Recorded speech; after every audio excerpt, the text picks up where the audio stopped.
Credit Limited koro dwaro ni duol magayo kembe machiwo kumbe pacho ka mano Insurance Regulatory Authority IRA olos chochni mantiere telo mar Directline Assurance kao kamano to gibed tenge gichiw thuolo ne duol makedo kod mibadhi e pacho ka EACC mondo tim nonro ewi wachno.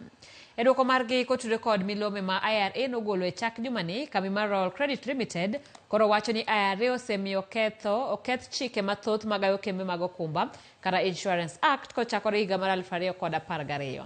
Royal Credit lieko ni IRA oserem loso chochni mantiere telo mar Directline kata obedo ni osetim nonro mathoth moriwo nyaka nonro mane otim kanyakla kod chenro mar ndiko kembe duto mondiki pacho kae kata business registration.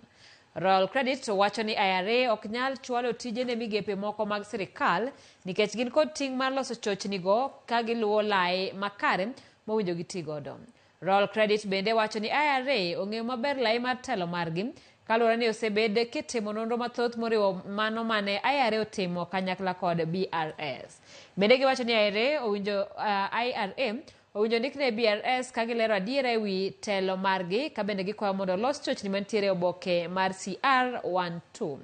Royal Credit koro dwaro ni IRA olos maber oboke mar CR12 mayango wuon Directline ka bende giwacho ni kaber to IRA owinjo betenge mondo EACC otim nonro.